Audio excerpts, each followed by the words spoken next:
That is Chandrababu Naidu. ముఖ్యమంత్రి అంటే ఇలా ఉండాలి. ఈరోజు ప్రతి ఒక్కరు కూడా రాష్ట్రంలో ఇదే మాట అనుకుంటున్నారు. కారణం ఏంటంటే 74 సంవత్సరాల వయసులో, దాదాపు 75 సంవత్సరాలు అనుకోండి, ఈ వయసులో కూడా ఆయన చేస్తున్నటువంటి కృషి, ముఖ్యంగా విజయవాడకి సంబంధించినటువంటి వరదలు, ఈ వరదలు ముఖ్యంగా గుర్తించింది మొట్టమొదలు కూడా ఆయనే. శనివారం రాత్రి బుడమేరు పొంగినప్పుడు పరిస్థితి చాలా తీవ్రంగా ఉంటుందని చెప్పి కేంద్రంతో ఆయన మాట్లాడారు. అంటే అప్పుడు ఉన్నటువంటి మరి ఆ రోజున్న పరిస్థితులు బట్టి అమిత్ షాతో మాట్లాడారు. అమిత్ షా వెంటనే రెస్పాండ్ అయ్యారు. ఎందుకంటే ఈరోజు సెంట్రల్ గవర్నమెంట్లో ప్రధానమైన కీలక పాత్ర తెలుగుదేశం పార్టీ వహిస్తారు. వెంటనే ప్రాధాన్యత ఇచ్చారు. ఎన్డీఎఫ్ బృందాన్ని పంపించారు. దాదాపుగా ఇప్పుడు 50 టీమ్స్ ఎన్డీఎఫ్ బృందాలు గన్నవరం చేరుకున్నాయి ఆదివారం మార్నింగ్ కల్లా. దాంతో దాదాపు 100 మంది సభ్యులు ఉన్నారు. ప్రసాద్ అని చెప్పి దీనికి 10వ బెటాలియన్ దీనికి కమాండెంట్గా ఆయన వ్యవహరిస్తున్నారు. వీళ్ళు 50 బోట్లు తీసుకొని 50 బోట్లలో ఇమ్మీడియట్గా తక్షణ సహాయ చర్యలు చేపట్టడం జరిగింది. అలాగే ప్రైవేట్ బోట్స్ 20 పెద్ద బోట్స్ను కూడా అరేంజ్ చేశారు. ఇవి కూడా సహాయ చర్యల్లో నిమగ్నమై, అంటే దాదాపు 70 వరకు బోట్స్ ఈరోజు వెంటనే రంగంలోకి దిగే ఆదివారం. ఇది రంగంలోకి దిగడానికి కారణం ఏంటంటే చంద్రబాబు నాయుడు ఇమ్మీడియట్గా చేసినటువంటి వ్యూహమే. అలాగే ఈరోజు 5 హెలికాప్టర్లు ప్రత్యేకంగా దీని గురించి నియమించడం జరిగింది. అలాగే హై రిస్క్ టీమ్స్ కూడా 5 టీమ్స్ పనిచేస్తున్నాయి. 5 టీమ్స్ కూడా హెలికాప్టర్లోంచి చాలామంది వృద్ధులు కానీ పిల్లలు కానీ ఇలాగా మామూలుగా వరద నీటిలో మునిగిపోయేటువంటి బిల్డింగ్స్లో ఉన్న వాళ్ళందరినీ కూడా సేఫెస్ట్ జోన్కి చేరేటువంటి ప్రయత్నాన్ని వీళ్ళు చేస్తున్నారు. చాలా వరకు సఫలీకృతమయ్యారు. అయితే ఇక్కడ చంద్రబాబు నాయుడు ఈయన చేసినటువంటి వ్యూహం అంటే ప్రజల్ని కాపాడాలనే ఉద్దేశంతో వెంటనే పరిస్థితి తీవ్రతను గమనించి ఈయన చేసినటువంటి సహాయ చర్యలు ఈరోజు చాలామంది ప్రాణాలు కాపాడాయి. ఇప్పటి వరకు నేను ఈ వీడియో చేస్తున్నటువంటి సమయానికి 9 మంది మరణించారు. ఇది నిజంగా దురదృష్టకరం. అసలు వీరు కూడా మరణించకూడదు. కానీ మనం ఏం చేయలేం. ప్రకృతి విపత్తు అంటే ప్రాణ నష్టాన్ని చాలా వరకు మినిమైజ్ చేశారు చంద్రబాబు నాయుడు. ఆయన ముఖ్యంగా చేసినటువంటి ఫలితం ఏంటంటే తనంతా తాను రంగంలోకి దిగారు. 74 సంవత్సరాల వయసులో ఆయన బోటు చాలా సురక్షితం కాదని చెప్పినా కూడా అధికారులు చీఫ్ సెక్రటరీని, డీజీపీని, అలాగే మంత్రుల్ని, ఎంపీలని, ఎమ్మెల్యేని అందరినీ రంగంలోకి దింపారు. ఎందుకంటే ముఖ్యమంత్రి స్థాయి ఉన్నటువంటి వ్యక్తి ఆయనే బోట్లో తిరుగుతూ ప్రతి ఒక్కరిని పరామర్శిస్తూ ఏ సహాయ చర్యలు అందలేదో అప్పటికప్పుడు ఆదేశాలు జారీ చేస్తూ ముందుకెళ్ళడంతో అధికారులు కూడా వెంటనే బిజీ అయిపోయారు. ముఖ్యమంత్రి స్థాయిలో పనిచేస్తున్నప్పుడు మనం ఎందుకు చేయకూడదు అంటే ఒక ఇన్స్పిరేషన్ ఆయన కలగజేశారు. ఇది మొత్తం ఆంధ్రప్రదేశ్ అంతా కూడా ఎప్రిషియేట్ చేస్తున్నారు. నాకు కూడా చాలా ఆనందం వేసింది.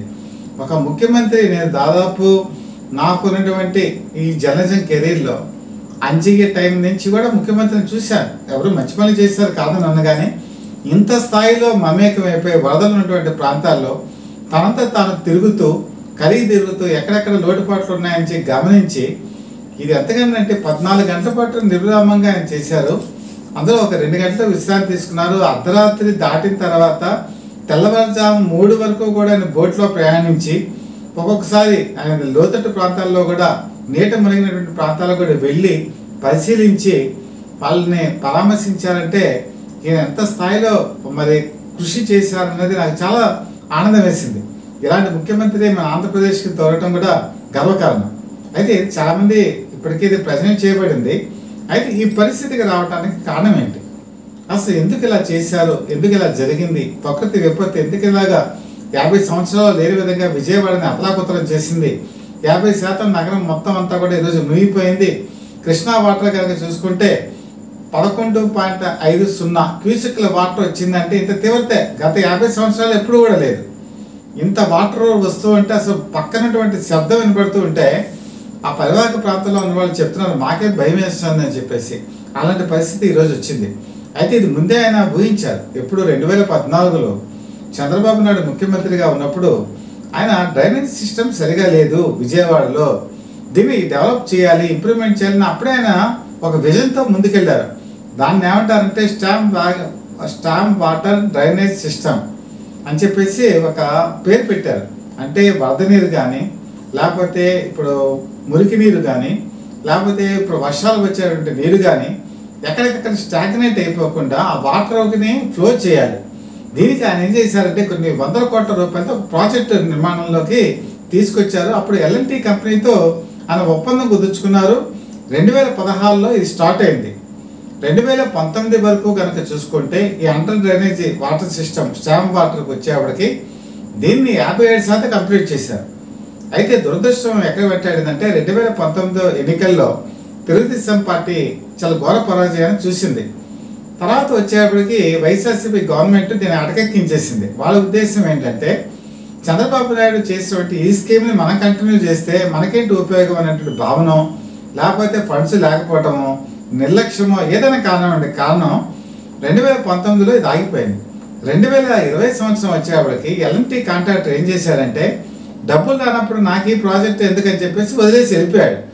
2020 నుంచి 2024 వరకు మొత్తం ఈ పథకం అంతా కూడా అటకెక్కేసింది. ఈరోజు విజయవాడ ఇంతగా దెబ్బతింది అంటే డ్రైనేజ్ వాటర్ సిస్టమ్ సరిగా లేకపోవడం ఒక ప్రధానమైనటువంటి కారణం. మరి ఇంకా రెండో ప్రధాన కారణం ఏంటంటే బుడమేరు కనుక చూసుకుంటే ఇది మైలవరం దగ్గర నుంచి స్టార్ట్ అవుతుంది, కొల్లేరుకు వచ్చి కలుస్తుంది. అంటే 37 కిలోమీటర్లు ఈ బుడమేరు అనేది ప్రవహిస్తుంది. ఇది ఎక్కడ విజయవాడ మీద నుంచి వస్తుంది. విజయవాడ సెంట్రల్ నియోజకవర్గం నుంచి చూసుకుంటే గత వైసీపీ ప్రభుత్వంలో చంద్రబాబు నాయుడు గారి గవర్నమెంట్లో ఎప్పుడు కూడా బుడమేరుని చాలా చక్కగా చేసుకుంటూ వచ్చారు. కానీ వైసీపీ గవర్నమెంట్ 2019 నుంచి 2024 వరకు చూసుకుంటే ఇక్కడ రియల్ ఎస్టేట్ వ్యాపారం జరిగింది. అనేక మంది రియల్ ఎస్టేట్ వ్యాపారానికి అప్పుడున్నటువంటి ఎంపీలు, ఎమ్మెల్యేలు, కార్పొరేటర్లు, రాజకీయ నాయకులు, చిన్నవాళ్ళు, చోటామోటా నాయకులు, అధికారులు అందరూ కూడా కళ్ళు మూసుకొని కళ్ళప్పగించి చూడటం వల్ల బుడమేరు 11 కిలోమీటర్లు పూర్తిగా దాన్ని ఆక్యుపై చేసేయడం జరిగింది. ఇప్పుడు సింగనగర్ కాలనీ చూడండి, సింగనగర్ కాలనీ పూర్తిగా మునిగిపోయింది. అందులో 50% ఈ బుడమేరు మీద కట్టేశారు. భవానీపురం, పాయకాపురం ఇలా చాలా ప్రాంతాలు ఉన్నాయి. ఈ ప్రాంతాలన్నీ కూడా బుడమేరు మీద వచ్చేటువంటి వాటర్ని అక్కడ ప్లాట్స్ వేసేసి అక్కడ ఇల్లు కట్టేసుకొని చేయటం వల్ల ఏమైందంటే పైనుంచి వచ్చే వాటర్ ఫ్లో ఆగిపోయింది. ఎక్కడైతే దానికి అడ్డుగా ఈ భవన నిర్మాణాలు జరిగాయో స్టాగ్నేట్ వాటర్ అయిపోయి వెనక్కి తన్నేసింది. దాంతో వెళ్ళి అది ఎక్కడో కొల్లెల్లో కలవలసింది కాస్త అది ప్రజల మధ్యలోకి వెళ్ళిపోయింది. అది ప్రజల మధ్యలోకి వచ్చిందని మనం చెప్పలేం. దాంట్లోకి ప్రజలు వెళ్ళారు, అక్కడ ఇల్లు కట్టారు. ఈరోజు తెలంగాణలో హైడ్రా ఇదే కదా చేస్తుంది. ఎక్కడైతే ఇలాంటి సరస్సులో, నదులు, వాగులు, వంకలు ఏవైతే ఉన్నాయో వాటన్నింటినీ ఆక్యుపై చేసేసి కట్టడం వల్ల హైదరాబాద్లో హైడ్రా చాలా బాగా మనం కూల్చేస్తోంది. ఇప్పటికైనా సరే ఈ పరిస్థితి కారణం విజయవాడలో కూడా ఉంది. విజయవాడలో కూడా హైడ్రా లాంటి ప్రాజెక్టు రావాలి, రంగనాథ్ లాంటి మంచి సిన్సియర్ ఆఫీసర్ రావాలి. స్వచ్ఛందంగా ప్రజలు కూడా తెలుసుకోవాలి. మనం ప్రకృతిని మనం ఎదిరించి, ప్రకృతిని మనం దాటేసి, ప్రకృతిని మనం కేర్ చేయకుండా, నదుల్ని వాటిని ప్రాణానికి విలువ ఇవ్వకుండా వాటిని ఆక్యుపై చేసేసి కట్టేస్తే ఈరోజు ప్రకృతి పగపడుతుంది. విలయతాండవం చేస్తే ప్రజలు ఏ విధంగా ఇబ్బందులు పడతారని చెప్పేసి ప్రత్యక్ష ఉదాహరణ ఈరోజు మనకు కనపడుతోంది. అదే ఆ రోజు చంద్రబాబు నాయుడు ఊహించారు. ఇలాంటివి జరగకూడదని ఒక సిస్టమేటిక్ వెళ్ళినా కూడా ఆయన పూర్తి స్థాయి అధికారంలో లేకపోవడంతో ఈ పరిస్థితి దాపురించిందని చెప్పడంలో ఎటువంటి సందేహం కూడా లేదు. అయితే ఈరోజు ఎన్డీఎఫ్ బృందాలు వెంటనే రంగంలోకి దిగే చాలామంది ప్రాణాలను కాపాడటం జరిగింది. ముఖ్యంగా చంద్రబాబు నాయుడు చాలా పర్యవేక్షణ దీని మీద చేశారు. నెల్లూరు నుంచి చూసుకుంటే విశాఖపట్నం వరకు పూర్తి స్థాయిలో ఆయన వంటకు సంబంధించినటువంటి పులిహార కానీ లేకపోతే పెరుగు పొట్లాలు కానీ ఎక్కడికక్కడ తయారు చేయించి ఈ 5 హెలికాప్టర్లో దాదాపు చాలా ప్రాంతాలకి వెంటనే పంపించడం జరిగింది. అలాగే సంబంధించి మెయిన్ వాటర్ ప్రాబ్లం, ఎక్కడైతే ఈ జల దిగ్బంధంలో ఇరుక్కుపోయారో వాళ్ళకి డ్రింకింగ్ వాటర్ లేదు. డ్రింకింగ్ వాటర్ ఎక్కడెక్కడ సప్లై చేస్తున్నారు. ఏ రోజు మేము సైతం అనేటువంటి ఒక నినాదంతో చాలా మంది ముందుకు వస్తున్నారు. స్వచ్ఛంద సేవా సంస్థలు ముందుకు వచ్చాయి. అలాగే ఈరోజు చాలా మంది పత్రికాధిపతులపై ముందుకు వచ్చారు, రిపోర్టర్స్ ముందుకు వచ్చారు, అలాగే యువకులు ముందుకు వచ్చారు, జనసేన ముందుకు వచ్చింది, బీజేపీ కూటమి ముందుకు వచ్చింది, అలాగే వైఎస్ఆర్సీపీలో కొంతమంది నాయకులు కూడా ముందుకు వచ్చారు. అది కూడా కాదని సత్యం. దీంతో ఏంటంటే ఎక్కడికక్కడ పూర్తి స్థాయిలో ఈరోజు అందలేదు చేయలేకపోయినా ఎంతో కొంత వరకు నష్ట నివారణ చేయడం అనేది జరుగుతోంది. ఎందుకంటే ప్రకృతి వైపరీత్యాన్ని ఇంత స్థాయిలో ఉన్నప్పుడు మానవటువంటి చేసేటువంటి ఇది కూడా చాలా తక్కువగానే ఉంటుంది.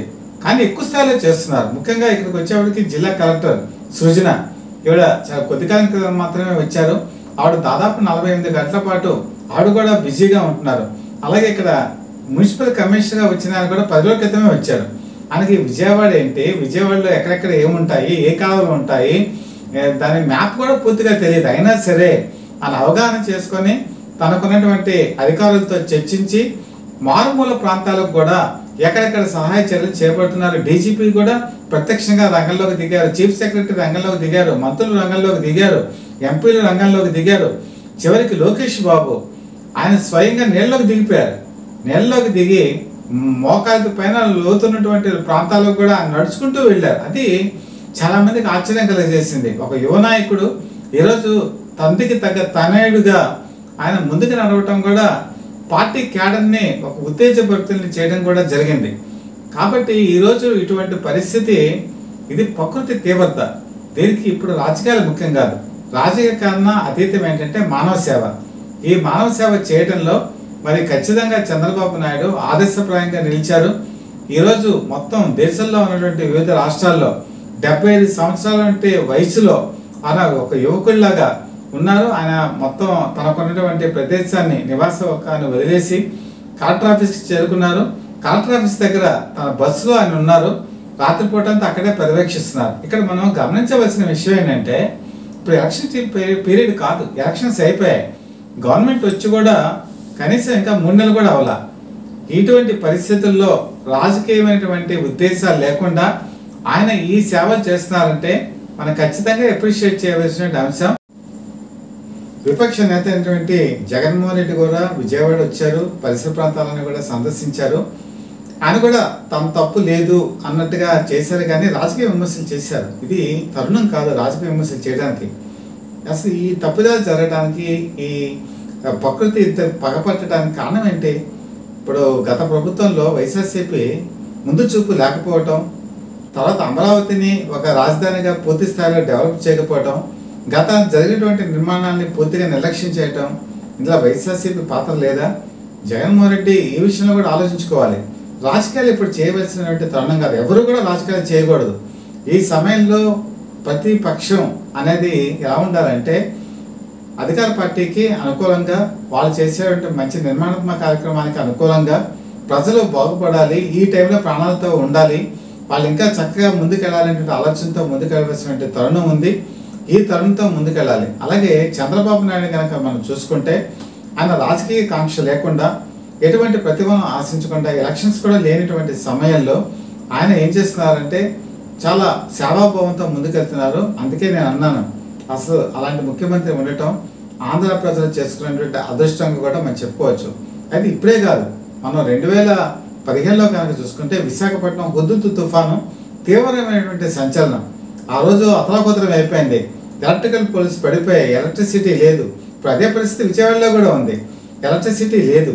ఎలక్ట్రిసిటీ లేనప్పుడు పోలీస్ కమాండెంట్ కంట్రోల్ రూమ్ ఏర్పాటు చేశారు. చాలామంది ప్రెగ్నెంట్ లేడీస్ కూడా ఇరుక్కుపోయినట్టు సమాచారం. చాలామంది ఎవరైనా మిగతా వాళ్ళకి తెలిస్తే ఆ సమాచారం అందజేస్తున్నారు. ఎందుకంటే కొన్ని ఫోన్లు పనిచేయట్లా, ఎందుకంటే ఎలక్ట్రిసిటీ లేకపోవడం వల్ల ఛార్జింగ్ లేదు.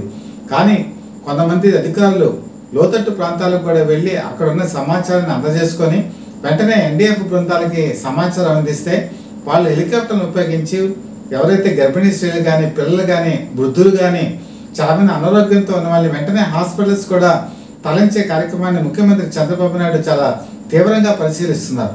ఎక్కడెక్కడ ఆదేశాలు జారీ చేస్తున్నారు, ఎక్కడ కూడా అప్రమత్తకి తావుతో చక్కగా వెళ్తున్నారు. ఇది మరి హుద్హుద్ తుఫాన్లో కూడా ఆయన అలాగే కలెక్టర్ ఆఫీస్లో ఉండిపోయారు.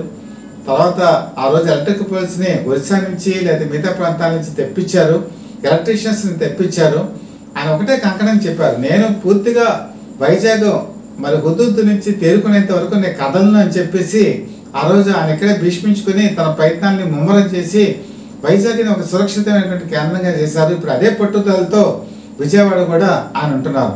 ఇది అందరూ కూడా హర్షించదగిన విషయం. పాలిటిక్స్కి తావు లేకుండా ప్రజలందరూ ముందుకెళ్ళవలసిన తరుణం. అయితే ఇక్కడ ఒక ముఖ్యమైనటువంటి పాయింట్ చెప్పుకోవాలి. ఇది ముఖ్యమంత్రి చంద్రబాబు నాయుడు గారు ఒక్కసారి ఆత్మవిమర్శ చేసుకోవాల్సిన అంశం. ఉండవల్లిలో ఆయనటువంటి కలకట్ట నివాసం ఇప్పుడు దాదాపుగా ముంపుకు గురవుతోంది. అది వాటర్ దానికి లోపలికి వెళ్లకుండా సిమెంట్ బస్తాలను కూడా అడ్డేస్తున్నారు.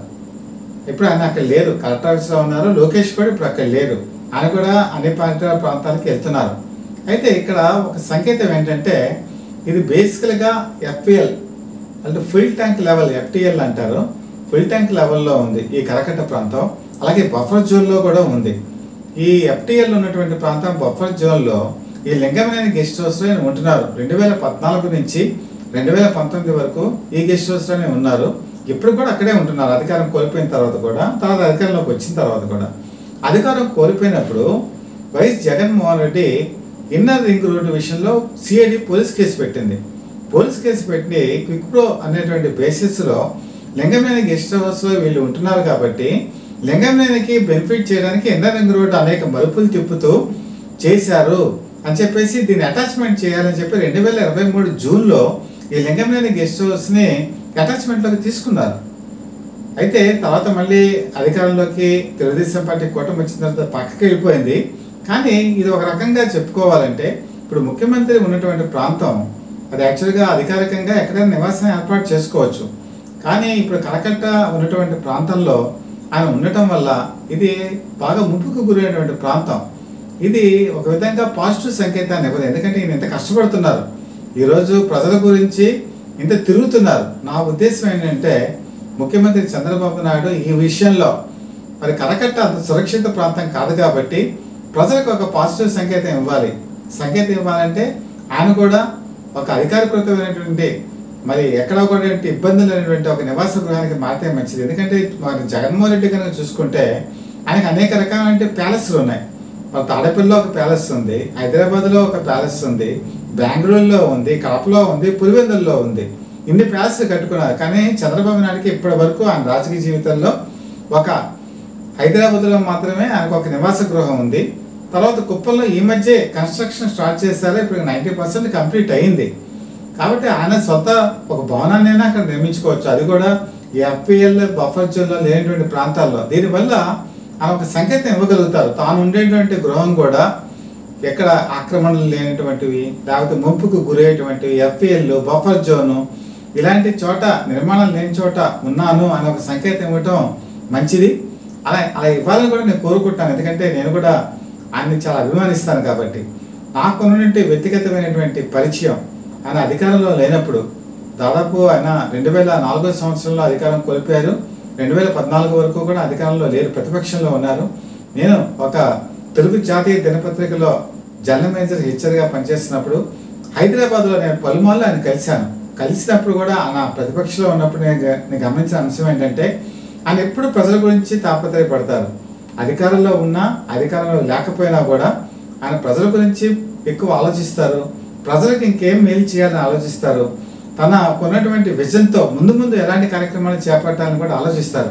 అలాంటి వ్యక్తి నాకు వ్యక్తిగతంగా ఆయన గుణగణాలు తెలుసు కాబట్టి ఆయన కూడా ఒక పాజిటివ్ సంకేతం ఇవ్వడానికి ముందుకెళ్తారని ఆశిస్తూ, ఆయన నేతృత్వంలో మరి కూటమి మరిన్ని విజయాలు, అలాగే ఇలాంటి సంక్షోభాలు, ఈ వరద ముంపులు ఇలాంటివి భవిష్యత్తులో కూడా రాకుండా ఒక పక్కా ప్రణాళికలతో ఇప్పుడు మనం చెప్పుకున్నాం. చాలాటువంటి ప్రాంతాలని, సరస్సుల్ని వీటిని ఆక్యుపై చేసేసి బుడమేరు లాంటి చోట్ల ఇల్లు కట్టేసి ఇలాంటివి ఆయన హయాంలో జరగవు, కానీ జరిగాయి.